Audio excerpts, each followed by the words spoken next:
tudo bem? A gente vai fazer uma aula, então, sobre mecanismos de precipitação, tá? Mecanismos de formação de precipitação. Então, o objetivo da aula de hoje é basicamente compreender quais são os mecanismos de formação de precipitação. Então, um objetivo bem simples, né?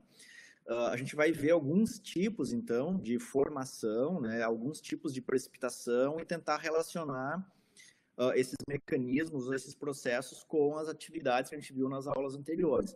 Então, nas aulas anteriores, basicamente, a gente analisou a movimentação vertical do ar, né? Então, a gente pode perceber, né, que existe um movimento vertical e ao longo desse movimento vertical no perfil atmosférico, né, na troposfera, esse ar, ou essa parcela de ar vai mudando de temperatura e, consequentemente, de umidade relativa do ar, certo? Então, basicamente, né, na última aula, nós vimos que existem 3 pré-requisitos, digamos assim, para que uma nuvem ela seja formada. Então, é óbvio que o primeiro pré-requisito é a disponibilidade de umidade. Então, a gente tem que ter umidade disponível em uma quantidade suficiente para gerar condensação e essa condensação posteriormente possa gerar precipitação, tá? Então, umidade atmosférica é fundamental. Ambientes secos, né, ou com baixa umidade, dificilmente tendem a formar nuvens, e nuvens até pode ocorrer, né, a formação de nuvens, é comum sim, né, em locais com baixa umidade, mas que essa nuvem vá formar precipitação, então é necessário que tenha uma disponibilidade de grande quantidade de umidade. Bom, o segundo pré-requisito é o chamado núcleo de condensação. Ou seja, esse núcleo, esse CCN, ele vai atuar exatamente como um núcleo, né, que vai permitir com que milhares de partículas de água elas se aglutinem nesse núcleo, né, e isso vai permitir depois que gotículas e gotas se formem e depois então gerem precipitação. E um outro mecanismo, um outro pré-requisito é justamente um mecanismo de resfriamento, ou seja, se uma parcela de ar tem uma quantidade considerável de umidade, essa parcela ela deve ser resfriada, então, a uma temperatura que gere essa condensação, né? Então, esses 3 pré-requisitos eles são essenciais para a formação de nuvens e, posteriormente, de precipitação. Bom, então, só para vocês terem noção, né, no lado direito, vocês podem ver exatamente a figura, o que é um núcleo de condensação. Então, todos esses pontinhos pretos que vocês veem na imagem são os chamados núcleos de condensação. Então, normalmente, eles são muito pequenos, né, em torno de 2 micrômetros de diâmetro. Então, por exemplo, ele pode ser poeira, um sal mineral que tem origem no oceano, ele pode ser uma fuligem proveniente de queima, né, pólen, por exemplo, da própria vegetação. Então, tem uma série de, né, partículas que atuam como núcleos de condensação. Então, esses núcleos de condensação, eles facilitam, né, a aglutinação, né, de pequenas gotículas de água nesses núcleos que depois vão dar origem a uma grande gota de chuva, por exemplo. Então olha só, esse núcleo de condensação, esse CCN, ele tem aproximadamente 2 micrômetros, né? Então, quando as gotículas de água elas começam a condensar, elas vão formar gotículas muito pequenas, tá? Então, essa gotícula, ela não vai ser, digamos assim, a gota que vai cair, que a gente vai ver, tá, na superfície quando a gente está sendo, por exemplo, tomando um banho de chuva. Então, não é isso aqui. Então, na verdade, essa gotícula ela tem que crescer, tá, até chegar a mais ou menos 2 milímetros. Então, 2 milímetros é um tamanho médio, né? Mas muitas vezes, quando a gente observa ela caindo, ela tem mais. Ela pode ter 3, 4, 5 até 6 milímetros, dependendo da quantidade de umidade que tem na atmosfera e também dos processos que ocorrem, né? Então, para que essa gotícula ela vire uma gota desse tamanho aqui, são 2 mecanismos principais que existem, tá? Então, a gente já vai ver esses 2 mecanismos, mas basicamente, né, a gente precisaria de colisões. Então, são mecanismos, né, que geram, por exemplo, colisões entre essas gotículas ou que geram, né, a formação dessa gotícula através de alguns outros processos, tá, por, né, coalescência ou pelo próprio congelamento, que vão formar essas gotas maiores, digamos assim. Então, só para vocês terem noção, né, são necessárias normalmente 1 milhão de gotículas para formar uma gota. Tá? Então, tem que ter um mecanismo que faça com que essas gotículas elas se juntem, né, se aglutinem. Tá? Então, essas gotículas elas podem, tá, estar, isso é bem importante também, elas podem estar, digamos assim, em temperaturas, né, que permitem que ela exista tanto num estado líquido e não necessariamente apenas numa temperatura superior a 0 Kelvin, mas uma temperatura inferior também. Então é óbvio, quando ela estiver acima de 0 Kelvin, desculpem, não 0 Kelvin, 0 graus Celsius, ela vai estar no estado líquido. Mas quando ela estiver abaixo do ponto de congelamento, ela pode existir tanto no estado líquido quanto no estado sólido. E normalmente, então essa faixa de, digamos assim, de coexistência é de menos 40 até 0. Então, normalmente, quando essa gotícula, essa gota está abaixo de menos 40, então normalmente ela está no formato de no estado sólido, então como um cristal de gelo.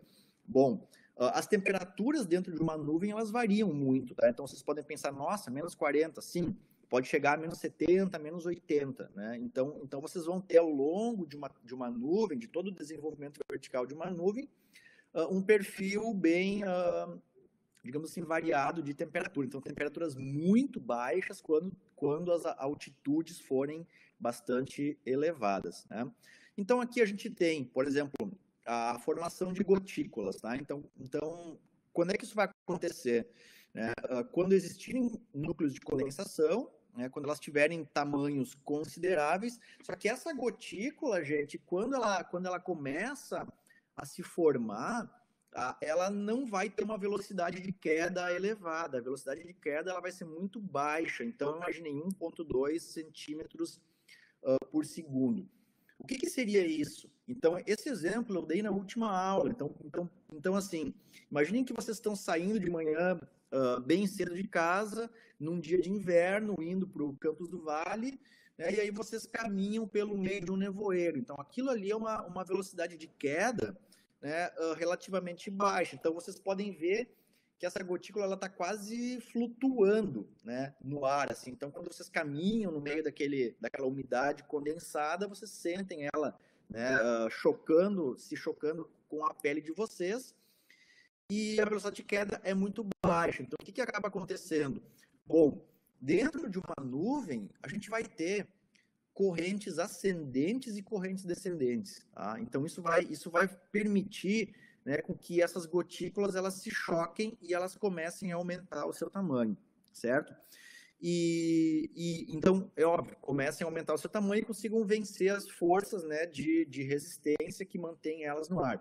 Bom, outro processo é que quando essa gota de chuva, seja ela sólida ou líquida, ela começa a cair, né? Então, imagine, ela vai sair lá de menos 40, vai chegar até 0, até 20 na superfície, ela vai passar por um processo de evaporação. Tá? Por quê? Porque ela basicamente ela vai aquecer, né? E ela pode passar também por uma mudança de estado. Então, se ela tiver, por exemplo, no formato de gelo, num formato sólido, chegar numa temperatura de 20 próximo à superfície, ela vai derreter, né?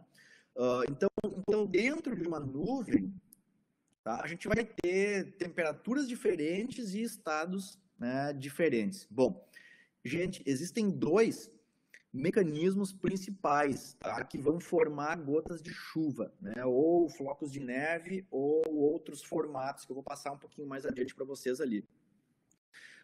Então, essa gota de chuva, né, que tem um tamanho considerável para cair, ela pode ser formada através de 2 processos. O primeiro é chamado de processo de colisão-coalescência. Tá? E o segundo processo é chamado processo de Bergeron, ou Bergeron-Findeisen. Tá? Então, o que são esses processos? Então, basicamente, esse processo de colisão, coalescência, ele predomina em temperaturas relativamente elevadas, né? Então são nuvens quentes, e no qual a temperatura está acima do ponto de congelamento. Então essas áreas, elas são áreas de baixas latitudes, por exemplo, como os trópicos, e também como, né, baixas altitudes, ou seja, próximas à superfície. Então dentro, né, desse perfil, o que vai acontecer? Então, como ela vai estar num estado líquido, imagine o seguinte, existe uma nuvem, essa nuvem ela tem correntes ascendentes e descendentes, tá? Então, conforme essas gotículas elas são transportadas, né, para camadas mais altas, elas vão elas vão começar a se chocar com outras gotículas e, consequentemente, o tamanho dessas gotículas ela vai começar a aumentar. E quanto mais ela aumenta, mais ela vai, né, digamos assim, se chocar com outras gotículas. Então, esse mecanismo, na verdade, é justamente um mecanismo que propicia transporte vertical. Então, não são apenas correntes ascendentes, gente, mas dentro de uma nuvem existe também corrente descendente. Então, quer dizer, ela é transportada para cima, transportada para baixo. Então, ela vai fazendo esse movimento de subida e descida inúmeras vezes, até que ocorram, digamos assim, 1 milhão de colisões, né? E aí ela tem ali um tamanho de, por exemplo, 2 milímetros, né? Então, esse é o mecanismo de colisão-coalescência, tá? Então, normalmente, quando a nuvem ela é extremamente alta, digamos assim, em termos de desenvolvimento vertical, isso vai acontecer muitas vezes, né? Então, ela vai ser transportada muitas vezes para cima e para baixo, isso pode gerar uma gota relativamente grande. Aí essa gota relativamente grande, que tem vários milímetros, ela consegue vencer todas essas forças, né, essas resistências que tentam manter ela, né, no ar, certo? Então, esse é um mecanismo extremamente, digamos assim, simples, tá? Fácil de compreender também. Transporte vertical, basicamente, elas vão se chocando umas com as outras e vão se formando. Então, é óbvio, né, que se uma nuvem ela for, digamos assim, estreita, ela não for alta, esses mecanismos eles vão ser muito rápidos, né? Então quer dizer, essa nuvenzinha estreitinha, que não tem esse desenvolvimento vertical, vai ter poucas correntes de ar ali dentro. Isso vai fazer com que, né, exista pouca umidade dentro dessa nuvem, e normalmente as gotinhas elas são gotinhas pequenas. Então, quer dizer, aquilo pode gerar uma chuvinha relativamente fraca. Ou, eventualmente, né, nem gerar uma gota que consiga atingir a superfície. E, conforme essa nuvem ela aumenta de tamanho, né, por exemplo, tamanho, eu digo, vertical, esses processos eles vão sendo intensificados, né? Então, cada vez mais essa movimentação ascendente e descendente vai ocorrendo até formar gotas muito grandes. Então, o que acaba acontecendo, né? Então, para que ocorram, digamos assim, chuvas relativamente de grande volume, intensidade, é necessário que ele tenha uma nuvem com grande desenvolvimento vertical, né? Então, por exemplo, essa nuvem aqui, ela pode ter aqui, sei lá, 10 quilômetros, 12, 15 quilômetros de desenvolvimento vertical. Então, imaginem, aqui dentro esses processos vão ocorrer inúmeras vezes. E as temperaturas, né, dentro dessa nuvem, elas vão, imagine, ela pode ter aqui um gradiente de, sei lá, 60, 70, 80 graus. Então, quer dizer, ela pode atingir tranquilamente aqui menos 50, menos 60, menos 70 graus. Então, o que pode acontecer é que dentro desse perfil, né, ocorra também o congelamento, porque vai atingir menos 50, menos 60, ela congela e ela vai, digamos assim, gerando esse processo de aglutinação, de coalescência, né? Então, essas nuvens, elas apresentam uma quantidade muito grande, né, de umidade atmosférica, então tem muitos processos ocorrendo aqui dentro que pode, né, ocasionar, então, a formação de chuvas de grande volume ou grande intensidade, certo? Então, esse é um mecanismo de colisão-coalescência.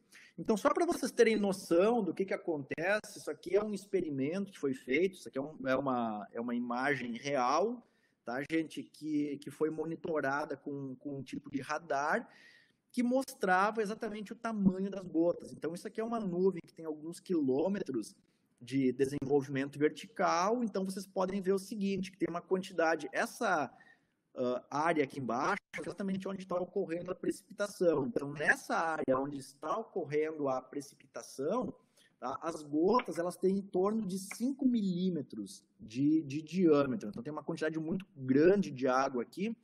E ao longo, né, desse perfil, a gente pode ver que elas vão mudando de tamanho, ou seja, quanto mais próximas da superfície, maiores são essas gotinhas, né? Então, elas são gotinhas maiores, em altitudes mais elevadas, eu diria assim, elas são menores. Por quê? Porque muitas vezes aqui na base dessa nuvem, ela passa por muito mais colisões, nas quais essa gotinha vai aumentando seu tamanho, enquanto aqui em cima, né, esses processos eles não são tão intensos, quer dizer, ela atingiu possivelmente menos, né, teve menos colisões, e ela ainda tem um tamanho relativamente pequeno, certo? Bom, em relação ao processo de Bergeron-Finlayson, esses processos eles ocorrem em nuvens super resfriadas, tá? Então, são nuvens que têm temperaturas muito baixas, e aí que predomina é justamente a formação de cristais de gelo, certo? Então, na verdade, existem núcleos de congelamento, né, que estão em temperaturas super baixas, por exemplo, menos 40 ou menos do que isso, e aí esse vapor d'água, digamos assim, ou essa gotícula, ela acaba entrando em contato com esse cristal de gelo, ela acaba congelando, tá? Então, o perfil, né, como eu falei para vocês, ele é bastante variável. Então, essas nuvens, elas têm um grande desenvolvimento vertical, né, com temperaturas muito diferentes. Então, lá no topo da nuvem, onde as temperaturas são muito baixas, normalmente o que acaba acontecendo? Acaba predominando o processo de Bergeron-Finlayson, tá? Então, quer dizer assim, são dois processos independentes, né? Colisão, coalescência e Bergeron-Finlayson. Mas, na verdade, desculpem, eles não são processos que ocorrem de forma separada, eles vão ocorrendo de forma concomitante. Então, normalmente, onde as temperaturas são muito baixas, ocorre o processo de Bergeron. Onde a gente tem temperaturas mais elevadas, acontece o processo de colisão-coalescência, mas os dois podem ocorrer dentro da mesma nuvem, certo? Então, olha só. Então, aqui eu já havia comentado com vocês, né, da existência de gotículas, né, com diferentes temperaturas, diferentes estados dentro de uma nuvem. Então, a gente pode ter água, né, com temperatura superior a 0 graus Celsius, né? Então, são justamente em, né, baixas latitudes e altitudes baixas também, então, quer dizer, bem próximas à superfície, e conforme a gente vai se deslocando para o topo da nuvem, a temperatura ela vai diminuindo consideravelmente, né, até atingir temperaturas muito baixas, e conforme a gente vai aumentando, aumentando a altitude ou diminuindo a temperatura, o que vai começando a predominar são justamente essas partículas ou esses cristais de gelo, certo? E aí no topo, normalmente, então, ocorre o processo de Bergeron-Finlayson. Bom, mas o que é esse processo de Bergeron-Finlayson? Na verdade, ele ocorre porque existe uma diferença de pressão, tá, entre o vapor d'água que está na atmosfera, uma gotícula de água e também uma partícula de gelo. Então, como os três, digamos assim, estão em estados diferentes, a pressão de saturação ela é diferente. Então, por exemplo, a pressão de saturação de uma gota de água, ela é maior do que no vapor que é ainda maior ou que é menor, né, do que uma partícula de gelo. Então, na sequência, digamos assim, eu teria, né, uma pressão exercida pela gotícula, né, seria maior, depois vapor e depois gelo, né? Então, elas têm uma diferença de pressão, certo?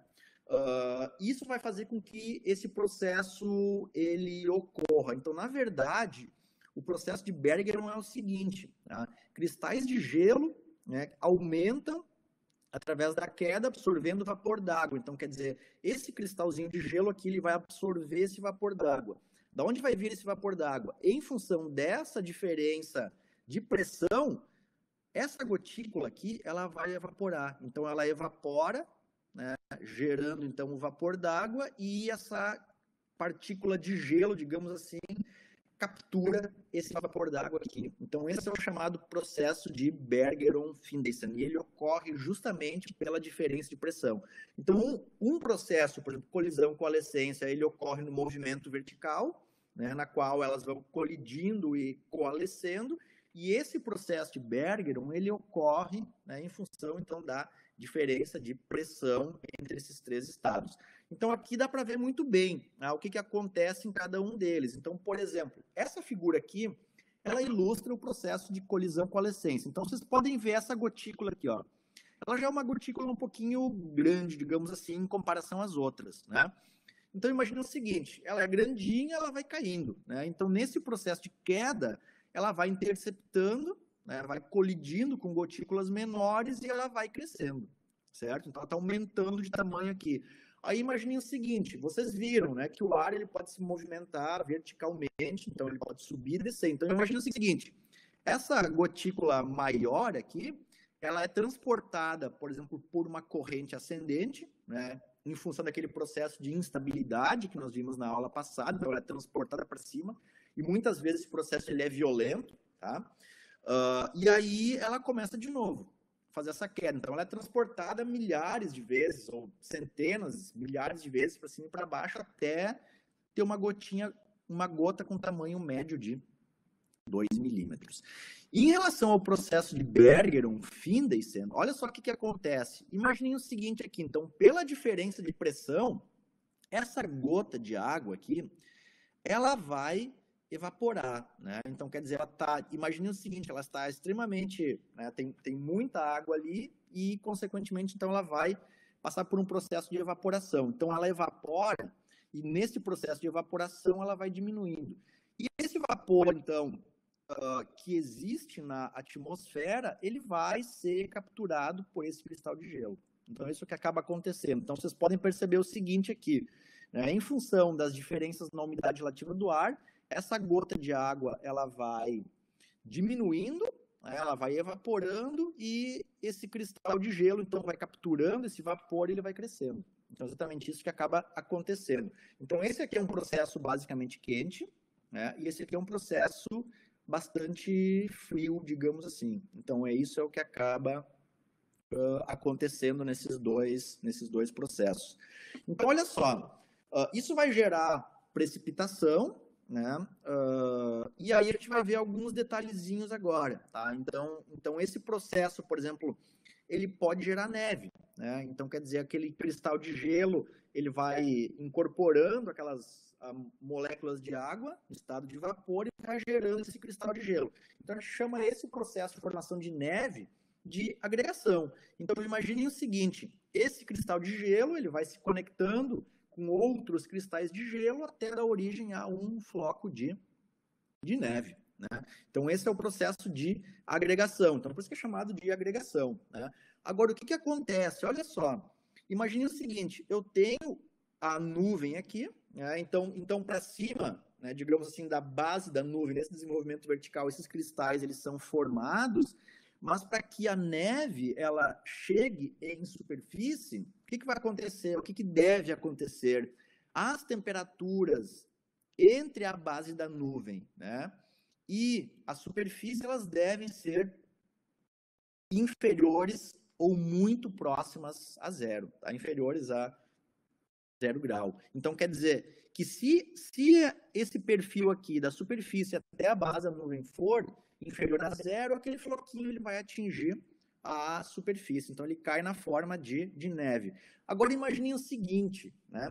Que esses cristais eles se formaram, houve esse processo, né, de agregação de diversos cristais, só que nesse perfil entre nuvem e superfície, a temperatura ela chega a 20, por exemplo, como é bem comum aqui no Rio Grande do Sul, né? Então, é óbvio que se a temperatura próxima à superfície é 20 graus Celsius, esse floco de neve, esse cristal de gelo, ele vai derreter. Então, ele vai dar origem a esse, digamos assim, a essa gota de de água, certo? Mas a formação de neve em si, então, ela justamente ocorre através desse processo de Bergeron-Finlayson, agregação de vários cristais e, consequentemente, caindo em uma temperatura sempre inferior a zero.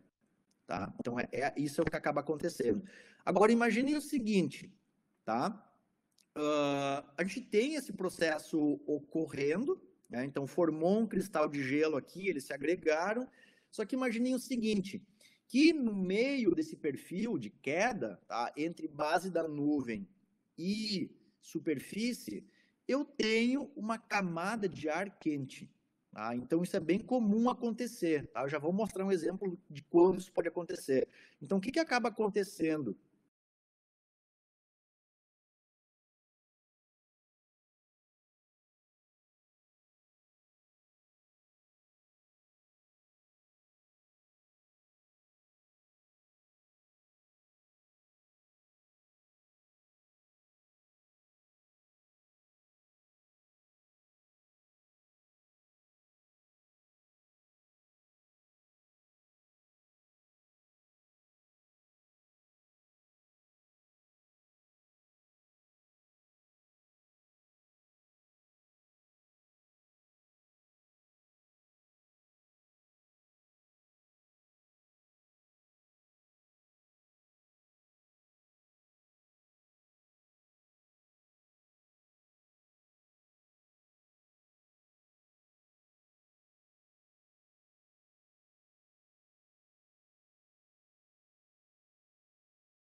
Tá, eu acho que caiu a minha conexão aqui. Eu espero que a gente consiga retomar. Aqui vocês entenderam, né? Então, na verdade, só retomando, um cristal de gelo, né? Então ele cai em direção à superfície, ele intercepta uma camada de ar quente, ele derrete parcial ou totalmente. Se esse perfil ele se estender até a superfície com temperaturas elevadas, ela vai, né, atingir a superfície, então, na forma de uma gota. Tá? Só que, se esse perfil aqui ele volta a ter uma temperatura negativa, essa gotinha ela congela novamente. Então, essa gotinha que derreteu, ela congela. Tá? Isso dá origem a um tipo de precipitação que é chamado de slit. Tá? Então é como se fosse uma gotinha congelada. Tá? Então vocês podem ver aqui, né, uma gotinha de água congelada que atingiu a superfície.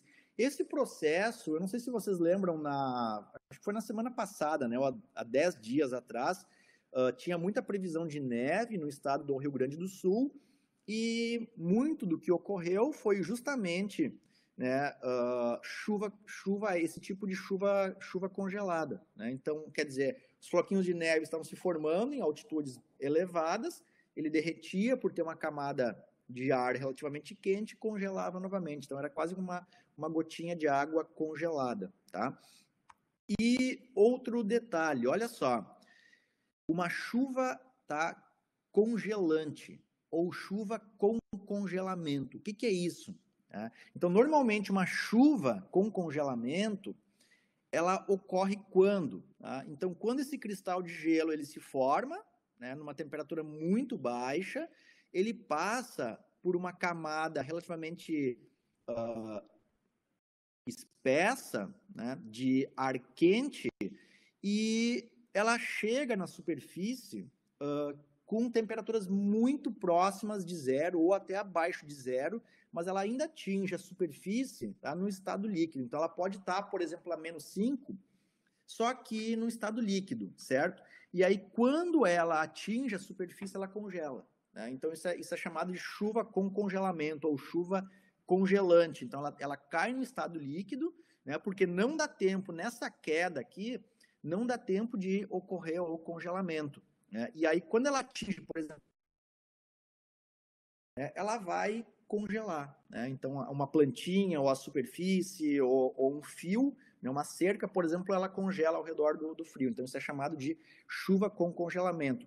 E o sleet, então, ele ocorre justamente quando a gente tem uma camada de ar espessa, de ar frio espessa próxima à superfície e dá tempo de fazer o congelamento novamente. Então, ela é como se fosse um cristalzinho de gelo.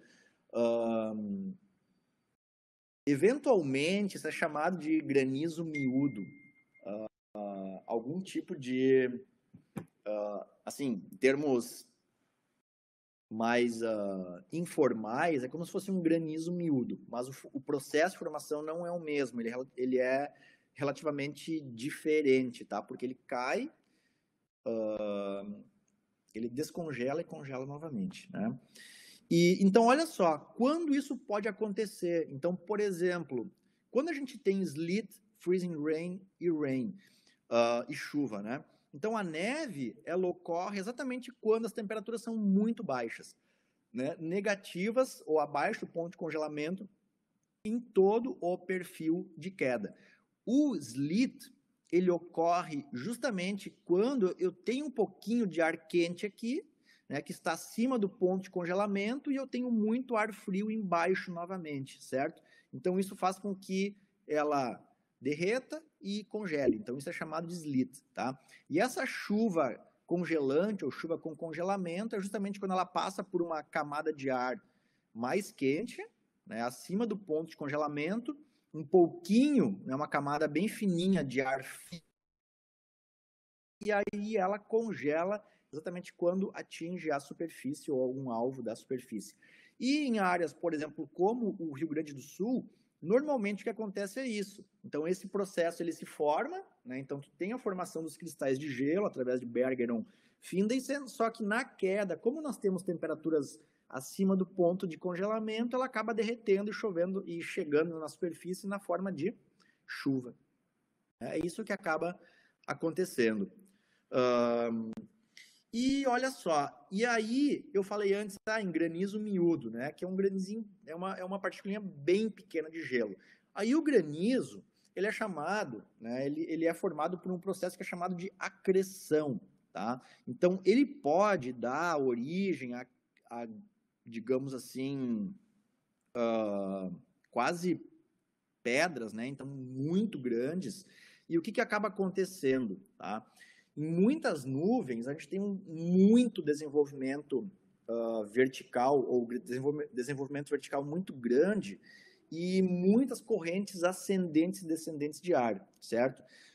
E aí, o que acaba acontecendo? Então, por exemplo, em áreas, em momentos que os dias estão muito quentes, você sente, vai dar uma tempestade, né? Por exemplo, um dia muito quente, muito úmido, e quando a nuvem ela se desenvolve de forma considerável, né, em termos verticais. Então, olha só, é bem fácil entender isso aqui. Então, quando essa nuvem ela tem um grande desenvolvimento vertical e ela tem um ponto, digamos assim, de congelamento que fica relativamente distante da superfície. Então, quer dizer, essas áreas aqui têm temperaturas elevadas, né, bem acima do ponto de congelamento. Sei lá, imaginem 5, 10, 15 graus Celsius, né? E aí, o que acaba acontecendo? Então, essas nuvens, como elas têm correntes ascendentes e descendentes, e essas correntes elas são muito violentas, então, o que pode acontecer? Então, essa gotícula, essa gota de água, ela é transportada para cima, né? Então, lá para o topo daquela nuvem.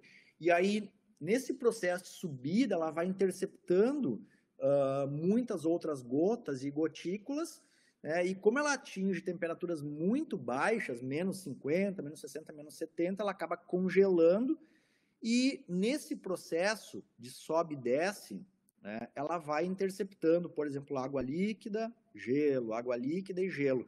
E aí chega um momento que quando ela passa, por exemplo, ela fica tão grande, né, que ela não descongela mais a partir do momento que ela entra em queda em direção à superfície, né? Então é uma pedra de gelo tão grande, né, que não descongela mais e acaba atingindo a superfície. Então, quer dizer, ela centenas ou milhares de vezes, né? E aí, quando ela faz nos últimos momentos, quando ela começa a crescer, ela não descongela mais abaixo desse ponto, né? Mas ela ainda continua fazendo esse movimento de absorver, digamos assim, água ao longo dessa trajetória. E é óbvio, por que às vezes ela fica tão grande, o tamanho, por exemplo, de uma pedra, de um ovo, né? Justamente porque essas correntes, elas são tão fortes, né, que mesmo com, sei lá, 5 centímetros de diâmetro, ela ainda assim ela vai ser transportada para cima. Então, ela tem que ter um peso considerável para conseguir vencer essas correntes ascendentes de ar, certo? E para finalizar, eu não sei se vocês viram, né, nas últimas, lá por meados de julho, ocorreu no estado do Rio Grande do Sul uma onda de frio muito forte também, né, bastante considerável, digamos assim. E aí circularam na internet, em várias páginas e tal, processos iguais a esse, por exemplo, nas quais a gente pode perceber umidade congelada, por exemplo, nas árvores, na superfície, no chão, né, em vários alvos. E o que era aquilo ali, gente? Aquilo ali é chamado de hoarfrost, tá? Então, isso é um tipo de precipitação que ocorre por saturação do ar e, posteriormente, condensação. Então, essa condensação, ela ocorre quando as temperaturas, quando o ar ele está muito úmido. Então, imaginei um dia anterior, tá? Bastante umidade no ar e as temperaturas elas caem muito rapidamente, tá? Então tem uma queda assim muito acentuada de temperatura. Isso faz com que no primeiro momento ocorra a formação de orvalho, né? Então ocorra, digamos assim, a saturação do ar. Então esse ar saturado ele acaba se depositando na superfície e muitas vezes ele acaba congelando. Então quando ele acaba congelando, ele dá a formação de geada, né? Então ele congela na superfície e dá a formação de geada. E quando as temperaturas caem muito, né? Por exemplo, esse dia aqui ele chegou a -6, tem registros de -6 graus Celsius, ou -7 em alguns locais no estado do Rio Grande do Sul. Então, quer dizer, ele passou direto, né, de vapor para gelo em função da temperatura muito baixa, e aí esse cristal de gelo ele acaba se posicionando e né, se depositando nesses alvos, dando a aparência então, né, disso que vocês estão vendo nessa fotografia, assim. Então galhos de árvores, fios de cerca completamente congelados. Então, quer dizer, o vapor, né, que passou por um estado sólido, formou um cristal de gelo e ele se depositou, então, nesse alvo. Então, isso é um processo de hoarfrost, tá? Então, é um dia que tem muita umidade e as temperaturas, elas caem muito. Isso não é tão comum, isso aqui nem parecia o estado do Rio Grande do Sul, né? Isso aqui é Jaquirana, isso aqui é na região, uma região bem alta, né, na serra, no estado do Rio Grande do Sul, mas não parecia. Né? Por quê? Porque não é tão comum termos temperaturas de -6, -7 aqui no estado. Né? Mas eventualmente isso pode acontecer. Então, normalmente acontece, né, no hemisfério norte, certo? Então, para finalizar, geram precipitação, né? Então, a nuvem ela tem que ter um tempo de vida suficientemente longo, tá? Para permitir que a transformação, que ocorra essa transformação de gotículas de água em gotas de chuva, né?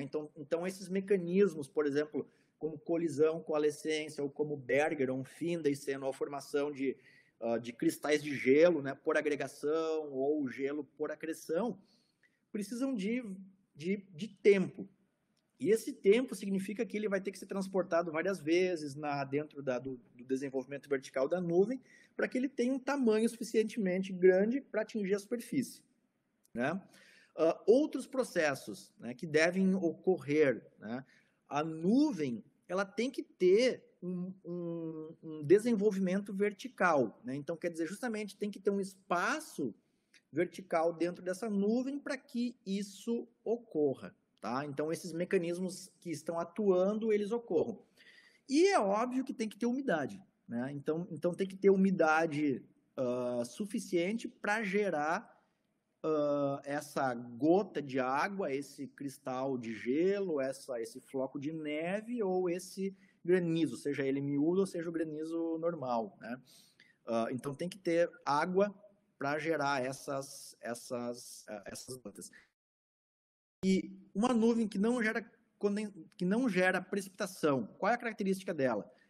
É uma nuvem que tem um tempo de vida relativamente curto, né? Então quer dizer, se o tempo de vida dela é curto, não dá tempo para que Bergeron, Findeisen ou colisão com a essência atuem, né? Ou elas são muito estreitas, então quer dizer, não vai ter desenvolvimento, não vai ter movimento vertical, e normalmente quando as nuvens elas são muito elevadas, tá? Altitudes muito elevadas, então elas têm uma distância considerável da superfície, elas também não vão gerar precipitação. Por quê? Porque normalmente, quando uma nuvem ela é muito elevada, a temperatura dela é muito baixa, né? Isso significa que a quantidade de vapor d'água que está dentro dela é muito pequena também, tá? Então, basicamente, tempo de vida longo, profundidade ou desenvolvimento vertical e disponibilidade de umidade. Certo, gente? Então, tem 2 textos que vocês podem ler novamente, tá? Um é a formação de nuvens, né, do Shuttleworth, e o segundo texto é a formação de precipitação, então, que falam de todos esses processos, né? Ambos são do Shuttleworth. E ficamos por aqui, então essa foi a aula sobre mecanismos de formação de precipitação, e aí na próxima aula, então, a gente verifica como fazer a medição e a estimativa desses volumes, tá certo? Então tá, gente, um grande abraço, tchau, tchau.